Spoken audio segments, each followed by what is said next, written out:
prévention et pas dans la répression. Voilà un ministre qui ne table que sur la répression. On va amener des huissiers lors des accidents pour constater, pour situer les responsabilités. On va retirer les permis,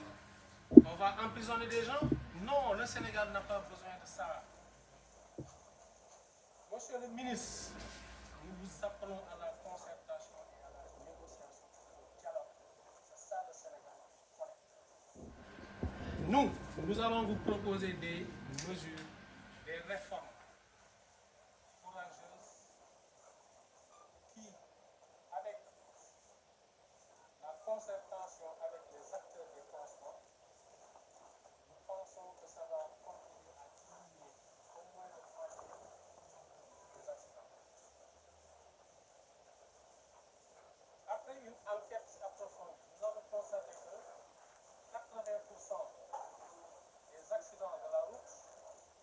impliquent les transports publics, les transports communs, les bus, les diabétaires et les voitures. De ce fait-là, et nous précisons que ces accidents-là causent une perte de 2% sur le PIB national. Notre proposition est la suivante en matière de réforme. Et je pense que vous aurez le courage d'aborder ça. Ne pas jouer sur l'orgueil et ne pas prendre en considération nos propositions. Parce que ce que nous vous proposons en fait, c'est notre apport en tant que citoyen, en tant que Sénégalais en part entière. Nous avons constaté que la plupart des bus, si vous prenez leur pare-brise, tu prends un pare-brise, tu mets des autocollants, tu mets des nounous, tu mets des collants, des coussins, tu mets des tapis, tu mets du n'importe quoi jusqu'à réduire de 60% la surface du pare-brise. Ça veut dire que de facto, vous réduisez la vision, le champ de vision du chauffeur de 60%. Ça, c'est terre à terre. Pourquoi ne pas négocier avec les syndicats, les transporteurs, et leur proposer de remettre les véhicules à leur état initial? Mais ça, c'est terre à terre, monsieur le ministre. Arrêtez de faire le gendarme, ce n'est pas votre rôle. Négociez avec les syndicats, les chauffeurs, mais dites-leur de rétablir la visibilité totale des chauffeurs. Enlevez les autocollants, même la lunette arrière. Actuellement, ça n'existe plus dans les voitures. Ça, c'est un. Deuxièmement, il est apparu à la mode l'utilisation des LED. Les gens en font une utilisation abusive. Alors que ce qu'ils ignorent, la communication qu'il peut y avoir entre deux véhicules qui se croisent ou bien deux véhicules qui se suivent, c'est uniquement les feux de signalisation, les clignotants, les feux de stop, les feux de recul, les feux de gabarit, et j'en passe. Mais si vous corrompez tout ce dispositif de communication entre conducteurs, mais sur quoi ils vont se baser pour recevoir le message que vous êtes censé leur apporter? Et ça, c'est terre à terre. C'est terre à terre, monsieur le ministre. Discutez avec les gens et trouvez des solutions simples, des réformes simples que tout le monde va adopter. Il faut les pousser à enlever ces LED-là. Vous voyez des véhicules avec des pare-buffles. De toute forme, on se contente de prendre un menuisier métallique qui prend des, je sais pas, des tubes en acier, ils font du n'importe quoi. Déjà, la perception de ça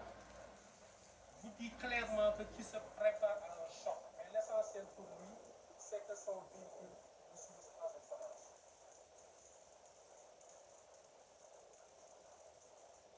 Mais techniciens savent que quand vous modifiez la structure d'un véhicule, et ça joue sur l'aérodynamisme, c'est pourquoi les chauffeurs ils perdent facilement le contrôle de leur véhicule. Parce qu'ils en ont tellement rajouté que à une certaine vitesse, vous ne parvenez pas à maîtriser. Discutez avec ces gens-là, ramenez les véhicules à leur état initial. Vous n'avez qu'à vous insérer des bus automatique. C'est rare qu'ils soient impliqués dans les accidents. Pourquoi? Parce qu'ils ont conservé la structure initiale.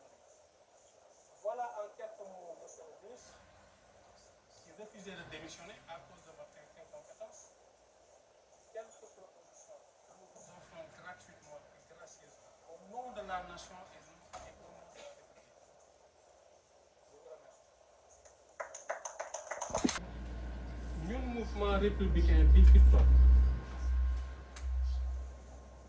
li ñuy wutale ak ñi ñu fi fekk ñun du ñu jël si ñaxtu rek parce que suñu dëkk ñun ñoo ko moom ñun ñoo war a participer si ay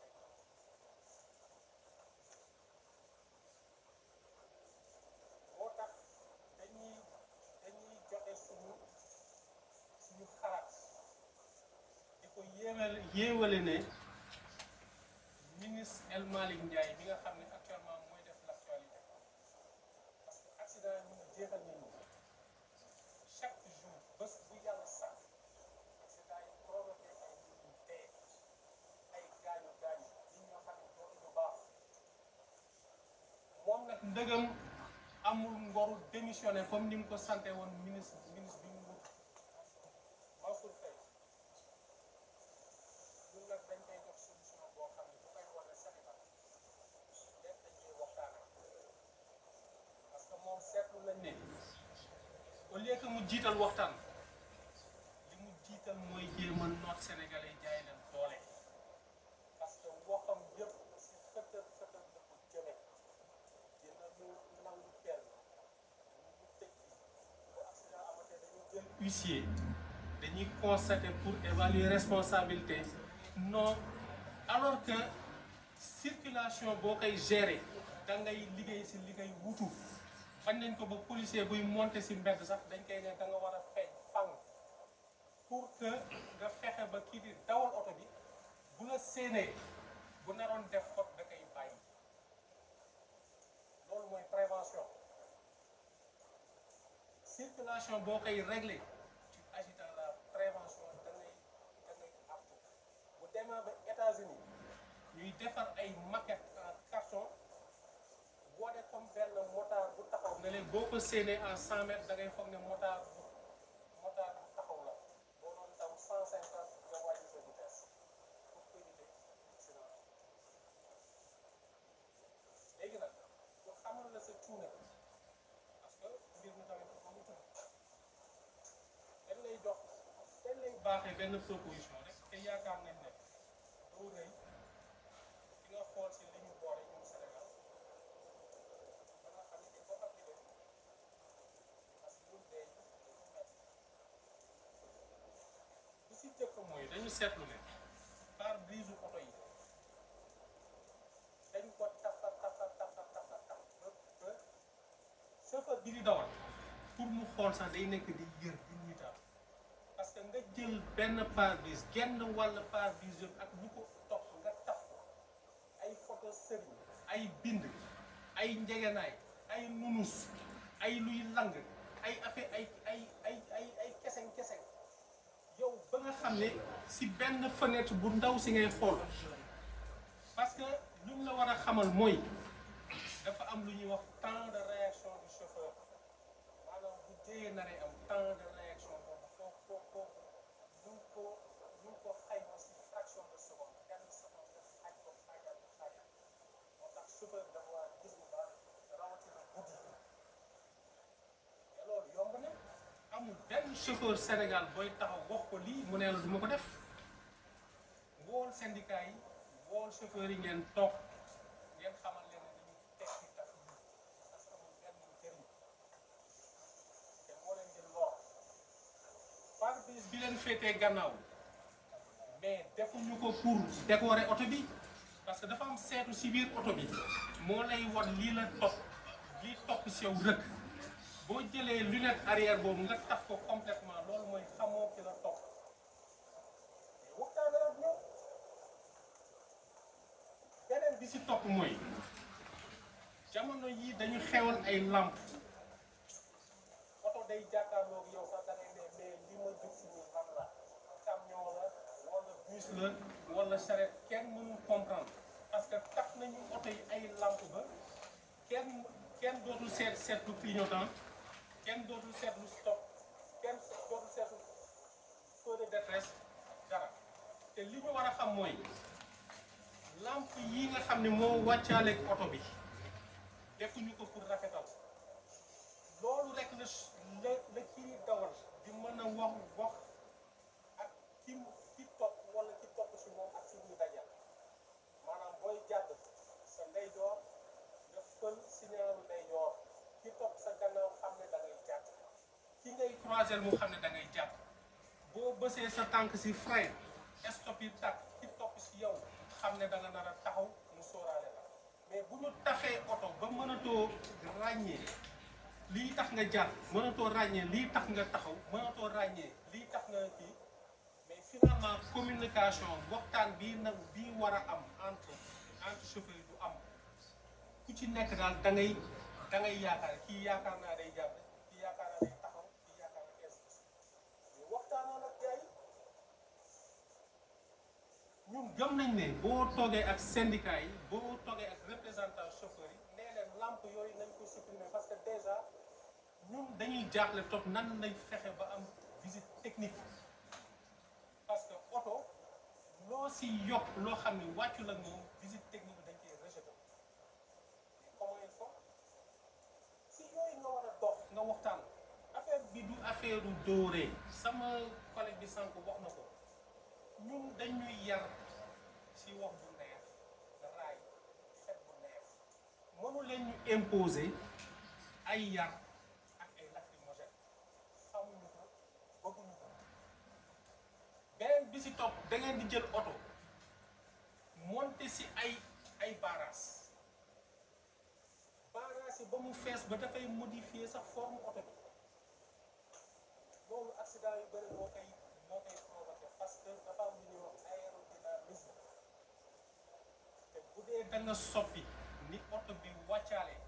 parce que oto yi ay ingénieur en aérodynamisme dañ ciy joué boo ko soppee mooy calcul yi ingénieur yooyu defoon yëpp teggi nga ko teg ko fële moo tax nit ki du am maîtrise